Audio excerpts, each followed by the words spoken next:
Hey guys, we're back, and this time we're going to be taking a look at Mechs versus Minions from Riot Games.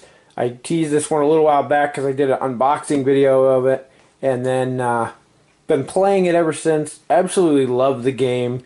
It is a little on the lighter side, but it scales well depending on the number of players, and it's just a blast to play. And for those of you who might not be familiar with Riot Games, pretty sure all of you have heard of Mechs vs. Minions at this point, but they also make a video game which may be familiar to you called League of Legends, which is what this is based on. Loosely follows some of the same characters, has the minions in it, but that's pretty much where the line gets drawn.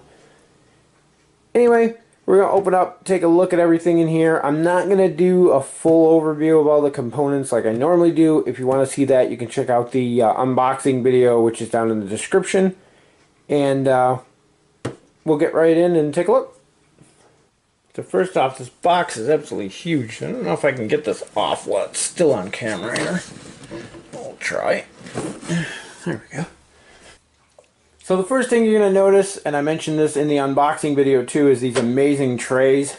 I've heard some people actually wanted to get rid of these and put the figures into plastic bags just to make it quicker.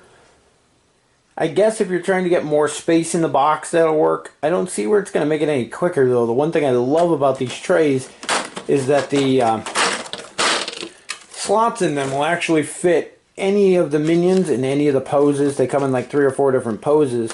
So any of them will fit in any slot, so you basically just take one of these trays, set it next to the table, and as you're playing you can take them in and out of the box as you play, and it doesn't matter who goes where. So I'm not sure how that's going to change your setup any. I think it's fine the way it is, but everybody can do whatever they want with their own game. One of the really cool things are all of these tokens are actually made of metal. These sprocket ones here are used to track down the doom counter, which is basically like a timer, and then your kills. You also have these cool rune coins, which are used for various things throughout the game. And they have these sprockets on the one side, and the runes on the other. And the really neat thing about these is that, I don't know how well you can see it on the camera, but the inside the trays actually have the same icons that are on the rune coins, so you know which ones go where when you go to put it away. Just a neat little feature. Of course, we have the crystals, which are used for various things in different missions. We have our normal D6 over here, and these cool custom D12s. And dice in this game are actually used for what dice should be used for. There is no rolling to attack, there is no rolling to damage. Dice are used for randomization. And these have all the different runes on them as well as the different colors. These are used in various games to randomize a direction of movement or respawning of the minions based on the runes and various things like that. The standard D6s are used to randomize damage locations on your programming grid, which is just a really cool thing. A lot of people aren't into dice heavy games because it adds a lot of luck type stuff to it, and that's not the case here. As I said, they're used for randomizing, and that's it. So under the top tray here, again, I'm not going to go through everything in these because I did in the unboxing video. You can check that out if you want to see everything up a little closer. But there's another entire tray of minions. And we have our player mechs here. And these do come pre-painted. And I have to say they're pretty decent quality for pre-painted too. Usually pre-painted stuff is pretty cheesily done. These aren't bad. They're tabletop quality. They're better than I could do, so I'm okay with that. And next we have this tray here has the missions and rule books and things in it. They did a really cool thing with the rule books in this game, and I didn't understand it when I first did my unboxing. Now that I've actually read through and saw the stuff, I understand it. And there actually is no rule book. And the way this game is set up is this one here, the Master Mechanic Tutorial, is actually explains the rules over the course of a single mission tutorial. and it slowly adds more rules in and gets more involved. And it basically, this is how you learn how to play. You play through this mission and you've got all the basics down on how to play the game. It's really quick, it's really easy. I love the concept, the way they did it. The second book, which is the Master Mechanics Field Guide and Textbook, has all of the various terms and rules throughout the game, but they're listed in alphabetical order. So if a problem comes up during the game with a specific card or a specific ruling, you can bring it in here and look it up alphabetically and find exactly what you're looking for. I've seen some other games use a similar thing, and I just really like the way that it is designed and laid out. You can definitely tell that the game was designed by a video game company and not necessarily a board game company, but it works. Next we have is a letter here, which is actually part of the fluff for the game. And a lot of people overlook this, but if you actually read through, it tells you exactly where to go, which is to start with the tutorial and then move on to the field guide. It explains how those two books work together. This is basically the order that you're going to go through things, because there is no specific order. We'll get to the missions here in a minute. You have to basically have to read, and if you don't read, you're going to mess things up. It's not that big of a deal, but it's kind of neat. And of course, with the fluff, it's got all the little scribbles and drawings on the back. Then we have a player cheat sheet, basically. This one's kind of neat in a couple ways. On the one side, it shows you the basic turn order. You have player phase, the minion phase, and the danger phase. Not all missions have a danger phase, so most of the time you're doing just player phase, minion phase. But it breaks down each step on what to do in each step. For your first few games, if you want to keep this handy, it really comes in handy to speed play up and make sure you're remembering each of the steps. On the back side, it's kind of neat. They broke down pretty much all of the command cards in the game. I don't know if I can get them all in frame there. Probably can't read them at that anyway, but... And the command cards break down into three basic types. You have ones that make you turn, ones that make you move, and ones that make you attack. All of them fall into one of those categories. And then on top of that, there's 4 different elements of cards. There's the fire cards, there's the technology cards, computery, I think they call them, or something like that. There's metal cards, and there's electrical cards. And the types of cards actually make a difference as well.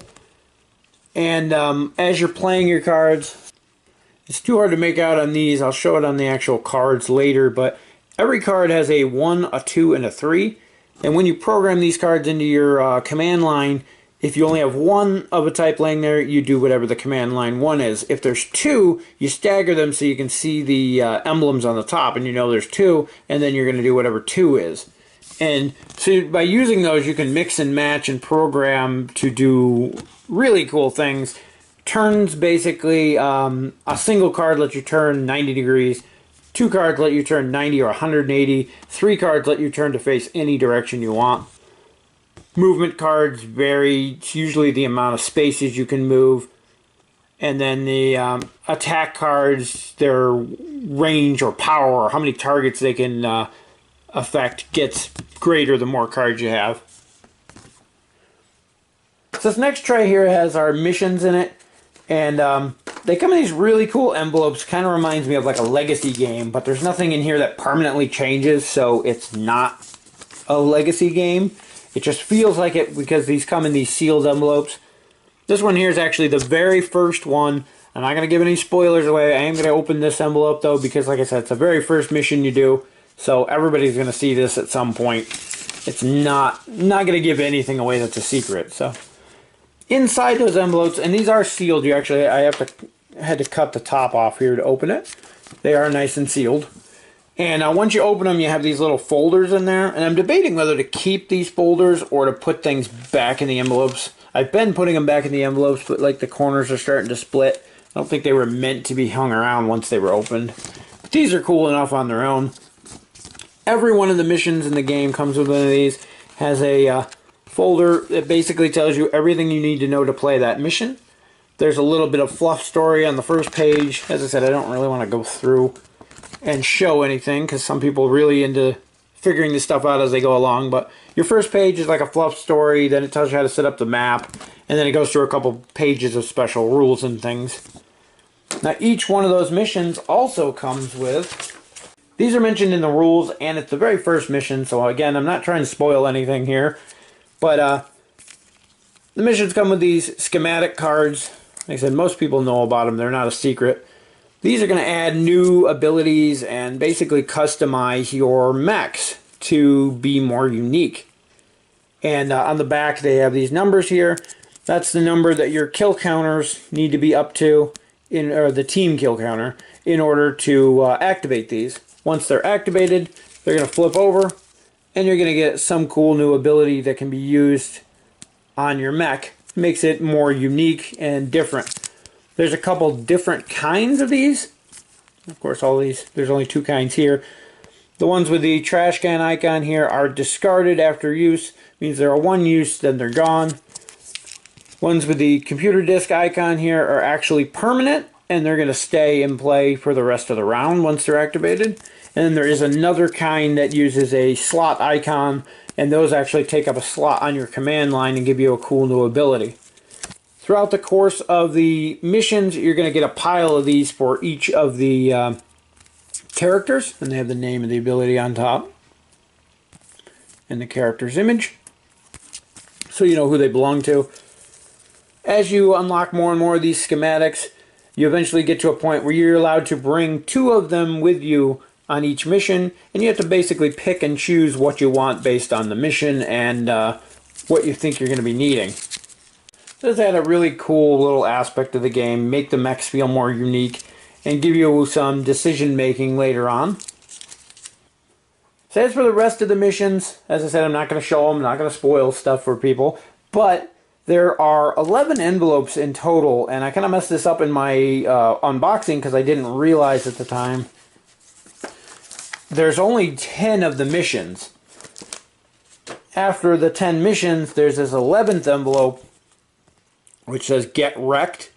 This is actually a difficulty mod for the entire game, and I haven't opened mine yet because we're trying to play through the whole game first, then we're going to open it. But from everything I've heard from people, there's no spoilers or anything in here that I know of. But again, I haven't opened mine, so I can't really go there yet. But it is a more, it's a change to the rules to make the entire game more difficult. As it is, all of the missions have a normal mode and an easy mode. And then this basically adds the extreme difficulty mode so you can go back through and play. It's one of the cool things about this, despite, as I said, despite it looking like a legacy type game, there's a lot of replay value. We've already played the first 2 or 3 missions multiple times with different amounts of people. I will say I found it odd that it's easier to play with less people because you're getting more cards, but we'll get to that later. So under this tray with all the missions, we have our final tray down here. This one has our player programming boards, which are really huge. I didn't realize how big these were. I mean, there's 6 cards wide and then some on the end, but they just, when you first see them, they're much bigger than I expected them to be. And our bottom tray, as I said, has the scoreboard down here, which where you keep track of your kills and the doom counter and rune shields. Then we have our actual map tiles, as well as a couple extra bits, the compass, and the this triangle one's used for a couple different things throughout the game. One thing, and I mentioned it in the unboxing video, I'll mention it here too, is that the, let me find one with the oil slick. The tiles actually are printed in flat. Everything's flat on them except the runes and the oil slicks, which are in the super high gloss. And it just makes the production quality look so much better when the games are on the table. And then you have, on the flip side of these, you have special things for future missions. I don't know if that's a spoiler, but everybody's shown those at this point. So. But the map tiles are really nice, printed on a really thick board too. Next in here we have the bomb, which is just another figure used in various missions. The timer, which I'm being told has a more gold color to the sand now, which didn't in the first printing. So that's kind of interesting. I didn't actually see the first printing, so I haven't been able to compare. It's also our first player counter. And then this bottom tray also has slots for your card decks. And I will say they do fit sleeved cards. I even use the cheap card sleeves, the dollar penny ones they call them. And they overhang quite a bit. And there's room for them in there. The damage deck here, sleeved, still fits in its normal place with room to spare. There are extra damage cards, I'm being told, in some of the missions, so I'm not sure if it'll all still fit in there once you have all those added in, if you don't take them back out. But there is a little bit of room to spare in there, so you might be able to put another 5 cards or so in there. The programming deck, on the other hand, because it's such a large deck to begin with, putting all the cards back into the programming deck slot, you actually exceed the top of it. Now this game comes with this empty slot here, which I'm assuming is for the schematic cards, which I've been putting back in the folders as we did the missions. So without using that for schematic cards, you can take a handful of the programming cards off the top, and they fit in there just fine. And not sure how that's going to work out. If you decide to put the programming cards in there, you might have to do something else. But for now, that works just fine, and they fit in there sleeved, which is awesome. And our last thing is this box here, which is sealed when you get the game, contains a surprise for later on in the game. And I did open that in my unboxing video if you really want to see what's in there, but we're not going to mess with that for now. So just a quick overview of how the game actually works. This one here is actually set up for the tutorial mission, so again, no spoilers. The scoreboard and things you're not actually going to need till later, as well as the timer isn't even used in the tutorial. But I put everything here. This is basically what it's going to look like set up for a 2-player game. I think every mission after the first tutorial here has at least 2 board sections for the map. So you'll have to have a little bit bigger table area, but it gives you a nice feel here. We have our 2 mechs set up, and our objective in this one is to actually destroy these crystals, there's 4 of them there, by either using weapons on them or stepping on them. We each have our player boards here, which is where we do our programming, and we have our damage cards, which we won't need till later, and the programming cards. Now, I didn't really leave myself a lot of room because I tried to squeeze everything on the camera, so we're going to move this down. Basically, the way the turn's going to start is whoever the first player is going to reveal the top 5 cards of the programming deck. Now, in the very beginning of the game, you're actually going to do 10 cards, not 5, but for the case of the tutorial, because this is the way it's done in that, we're only going to do 5. This is the way most turns are going to be anyway. So you're going to lay out these 5 cards, and later on, as I said, you don't use it in the tutorial, but in the normal missions, you're also going to flip over that timer at that point.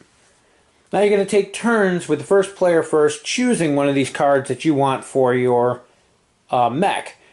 And again, you have your 3 different types. You have your movement, you have your attack cards, and we don't have a turn card right there.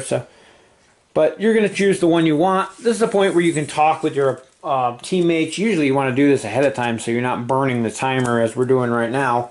And decide, hey, you know, this turn I really need a weapon card. This turn I really need a movement card. That way you kind of have a feel of what you want to do.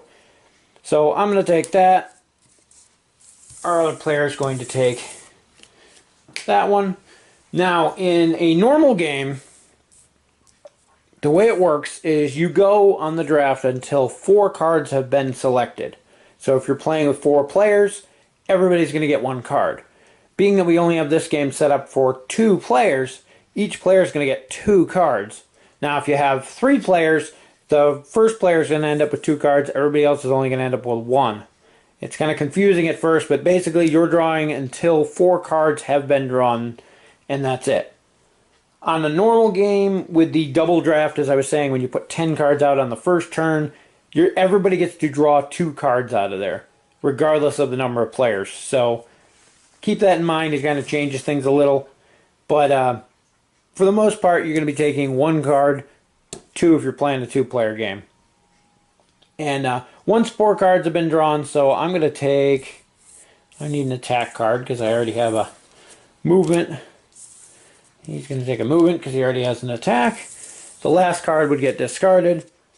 Now in this case, we went way over the time on our time limit, and the reason for the timer later on, some people like it, some people don't, but I like the reasoning behind it is you can't sit here and look at every card that was put out and decide, well, if I do this, I'll move forward, and then I can turn, and then I can do that. No, I don't like that one. All right, the next card, if I take that one, then I can do this. And it's often referred to as analysis paralysis, where somebody goes through and tries to figure out every possible outcome of every possible choice. And in doing so, you burn up a lot of time, makes the game take forever, and it gets boring for the people who aren't into that. So the timer basically forces you to choose quickly. Pick a card, go on. Pick a card, go on. If this timer runs out during the selection process, all the cards that are left are flipped over face down. They're randomly shuffled up, and one card is randomly given to each player who hasn't chosen a card yet. So it's really important that you pick the cards you want as quickly as possible so everybody gets a chance to pick before the timer runs out. Now once you have your cards, I can slide this back up now. Again, in a bigger game, you're only going to have one because it's set up for 2 player. We have 2. Now in this case, we drew 2 computery cards. So these can be played on 2 separate slots for their individual effects, or we can put both of them on the same slot to get the secondary slot down here. This is the ability you get for having 1 card, this is the ability for 2, and this is the ability for 3. If you play multiples in a single slot, you play them like that, so you can see the icons, and you know which one to do. Now, because we're early on, we took a movement and a shooting, so we can do something. One of the big things with programming games to keep in mind is that when you go to initiate your program here, you go from 1 to 6, and you have to do everything in that order. So when you have these 2 cards, I like to leave spaces before and after, especially early on, so that if I decide I want to change something later on, if I want to put an extra turn in here maybe, or some more movement, or another weapon, things like that, you have room. If you put them right together like this, and then later on realize, hey, you know, I need to turn in between those 2, now you're out of luck until you can get one of those cards to scrap, to reprogram, which we'll get into in a minute. But for now, you want to leave spaces in between your cards so you can add things into your command line later. And your fellow player is going to do the same thing. None of these really help us because we both needed a turn. And then once everybody's programmed their cards onto their command line, you're going to start with player 1, and you're going to go and initiate the entire command line from left to right. And player 1 in this case is an Omni Stomp, which lets us move 1 space to either side or 1 space forward. So we can move 1 space sideways. And then our Hexametic Aimbot lets us fire at a target within range 1. There's nothing in range 1, so that ends. You go on to player 2, and you go clockwise around the table, and you're going to initiate theirs. In her case, she can move 2, and then fire a Ripsaw. There's nothing in the way. And then you would go on to the next phase, which would be the minion phase. There are no minions in this one, so it loops back around to the programming phase. We would draw more cards, build up our abilities again, and go through the command lines again. It's really simple, really easy to learn. There are only, I think there's only 16 different abilities on the cards, which some people complain isn't enough variety. I like it because it's easy to learn what all of them do quickly, and then you can start deciding, well, if I stack 2 Omni Stomps, now I can move 2 steps in any directions. If I, pick up the Ripsaw, you pick up 2 Ripsaws, now you can stack 2 things in order. Then you get down to basics like, well, I have 2 Ripsaws, do I want to stack them on top of each other and fire twice down the same line? Or do I want to stagger them out so I have 2 separate attacks and I can maybe move or turn in between there to build up some kind of cool combo?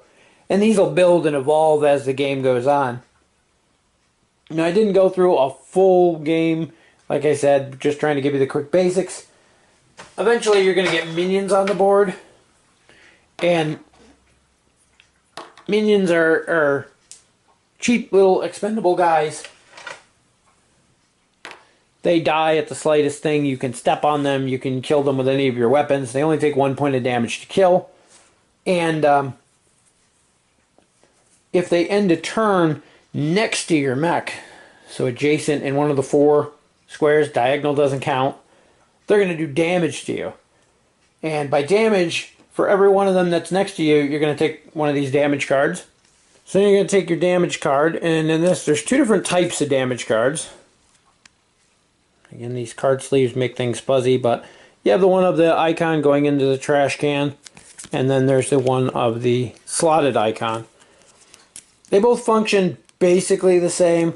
The trash can ones basically go off. Whatever happens, happens. In this case, again, it doesn't want to, there it goes. You're going to reorder 5 and 6 on your command line. Now, this early in the game, there's nothing in 5 and 6, so it's not that big of a deal. But if you have this nice program laid out where you're going to be walking a couple spaces, firing, turning, doing this, and so on, and then 2 of those get swapped, it can completely screw up your entire game plan, and you can end up running into a wall, running into other players. It just causes all sorts of chaos. And these ones with the garbage can logo, though, once they've been used, you get this trashed, and they're done. These other kind have an actual slot logo, and what happens with them is when they come up, you're actually going to roll the D6, and whatever slot comes up, in this case 1, it's going to actually occupy that slot. You can't program anything into the slot, and you can't move a card that's in that slot until this is repaired. And in this case, the controls are stuck. It's going to force you to rotate 90 degrees to the left every turn. And that takes up that slot. It actually goes off as soon as you receive the damage card. So in this case, we would take the damage, we would turn. And then every time your command line goes through, it's also going to trigger that right in line, depending on where it shows up. So if it shows up here, you know, your Omni Stomp will go off, then you would turn, and so on. Now, they can be repaired in a number of ways. There are tiles that come up on some of the maps that have a little repair icon. I didn't get one of them out to show, but they just by stepping on them, you can repair 1 point to your mech, which is nice. You can also use cards that you pick up during the draft before they've been programmed. You can't take things that are already in programming, but at the bottom they actually have, let's see if we can actually put them in order here. At the bottom they also have this scrap ability. In this case, you can scrap this to repair 1 damage to any slot you have. The fire and metal can be used to repair. The electrical and computery can be used to swap 2 of your undamaged slots. So at any point you can take 2 of these, reprogram them around, and change what you're doing based on something that may have happened during the course of the mission and things like that. Kind of a neat little setup. It's been used before in other games, but I really like the way it's done here, and it's fast and fun. And I have heard some people complain that they don't like the programming aspect. Basically, they're not into programming games, so if you don't like programming games, you're not going to like this because that's the majority of what this is. But as the game progresses and you get more and more stuff out here, let's see, we already have one of those. We'll put a skewer in there. This is just an example here. As you're getting more and more stuff out, your command line becomes more and more complicated and more things happen. And what some people complain about is that at this point, all of the strategy involves what cards you draft, where you place them, things like that. Once you get to the phase where you're actually doing the command line, you're basically just watching to see what happens. And some people don't like that aspect of it. So in this case, I mean, we have a turn 90 degrees, kills a guy next to us. So he dies. Then we have walk 1 space in any direction. Then we have walk 1 space, skewer a guy if they're there, if they're not there. We have turn. With this guy hit a thing in range 1, we could shatter this if we wanted to. And then we have our Hexamagic aimbot, which lets us shoot at a target within range 2. So we could kill this guy, or we can kill this guy, he's at range 2. And so you see how the program starts to work together.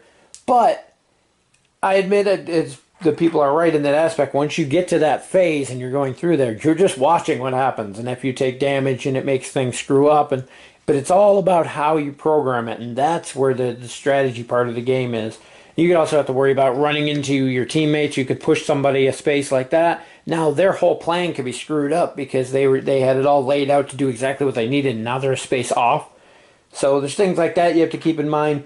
Random damage popping up and taking the place of one of your movements could completely change your command line and how things work. And it just adds some chaos to the game as well. There's also a good variety of missions which use the counters over here, which I didn't actually use. But the like the Doom tracker gives you a certain amount of turns to do things before a well, the bomb that's in the box. There's missions where that's in play and it may explode or takes damage. There's try not to give anything away here, but yeah, there's missions where you have to go pick stuff up and bring them back to a different location. Things along those lines. Stepping on the rune tiles to deactivate shields. Sometimes you want to stand on these because these rune tiles here are where the monsters or the minions respawn, and if you're taking those up, there's no place for them to respawn. Things like that. There is a lot of strategy involved in the game. It's just what you make of it. Now I will point out, as this is probably where most people's complaints about the trays come in, the one thing that does kind of suck is when it's time to put things away. Things like the this board piece here and the compass you're going to use almost every mission. Unfortunately, they go on the bottom. So you literally have to take everything apart to get down to where they go. And they're under all the board tiles and everything. So the entire box has to get ripped apart every time you want to get down to those. Which is kind of a shame, but that's probably the only real complaint I had about the game. When I first played my first game, I kind of was disappointed that there was only the 16 different options in the programming deck. But the more I've played, I've actually come to like that aspect. It limits, you know what's going to come up, you know what's in there. But yeah, see, having to take in and out all of the trays every time you want to get down to the board pieces, that's probably where most people's complaints about the setup of the trays comes from. Overall, though, I still don't see it as that big of an issue. It's no worse than having to take everything out of a normal box to dig out what you want in a little plastic bag buried at the bottom as well. So, in the end, it kind of all works out the same. Overall, though, I have to say that I'm extremely pleased with the game. I like the way it plays. I like the way it looks. I like pretty much everything about it. I have no major complaints, to be honest. You can't beat the quality of the components and things for the price of this game anywhere on the market. And people actually mentioned that they might be taking a loss on manufacturing. I don't think they are, but they've also cut out all of the middlemen. They produce the game themselves, make the game themselves. They did all the design work, all the artwork. They distribute the game themselves. There is no third-party distributor, no places like that with markups. So you're basically getting it at the wholesale cost. Retail, if this were to go through to smaller chain stores and things, you know, your local game shops, through the distribution channels, Alliance and Diamond and whatnot, you're going to look at probably at least a $100 game, if not more. But thanks to cutting all of that stuff out and selling directly, they go down to, I believe it's going for $75 right now on their website, which you can't miss, you know, on a game like this for that price is insane. That all said, the one problem I've been hearing, I haven't experienced it myself, is that Riot Games support is terrible by board game standards.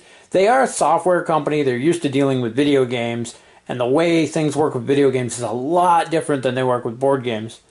Generally, if you have a broken component or something not right with your game, you contact your manufacturer, they will go out of their way to apologize and make sure that it's corrected as soon as possible. And I've had things where like one piece was gone and they sent me an entire new set of specific parts for a game to replace that one piece. Just, here you go, sorry about that, and I got it 2-day airmail. The people at Riot Games Haven't caught on to board game support yet, and there's been a few people who've had like broken figures and things like this. Some of the mechs actually came where parts were broken. They tried to replace it. Riot Games offers to replace one component one time during the course of the life of your game, and on top of that, you have to prove that you bought it from them by giving them an order number. Well, anybody who's been into board games for any length of time knows people buy games, they play them, they trade them with their friends, they buy them for their friends as gifts. People bought used ones online, people bought the game, didn't like it, resold it. So not everyone buys the game from them and is going to have the order number handy to give them in order to get any kind of support at all. And without that order number, you can't get support at all from Riot Games right now. So hopefully they'll change that as time goes on. They'll start to realize there is a resale market for board games. There is a trade market for board games. And it's going to go a long way to helping their public image if they take care of those kind of situations. I know what they're trying to do is stop people from buying the game from them at their price, marking it up ridiculous amounts, and then reselling it. You see a bunch on Amazon right now for stupid prices when you can buy it directly from the company. So they're trying to cut down on that and not support those kind of practices, but it hurts the people in the end who legitimately bought the game, didn't like it, or bought it as a gift, traded it with a friend, that kind of thing. And other than that, though, it is an amazing game. Everything about it has been fun, from opening the envelopes to opening the box for the first time was a great experience. But opening each of the envelopes to see the new mission and playing through. Looking forward to trying it again on more difficulty, the harder difficulty level. And varying amounts of players make every mission different too. As I mentioned, I kind of skipped over it when I went through the gameplay, but playing with 4 players, you're only drafting 1 programming card a turn. So it makes things a lot more difficult because you ramp up your mech's ability slower, and you're only getting that 1 card a turn. So if you want to scrap it for swapping some stuff around or scrap it to repair, suddenly it's a lot more hurtful when you scrap the only card you're getting for the turn just to repair. Whereas in a 2-player game, you're getting 2 cards every turn. Scrapping one of those cards, you still got a new card to add to your command line to boost up your strength. You build up much quicker. So it's kind of a trade-off. The game balances itself like that really well because there's still the same amount of minions whether you play with 2 players or 4 players. So to balance that, your mechs build up faster, become stronger faster.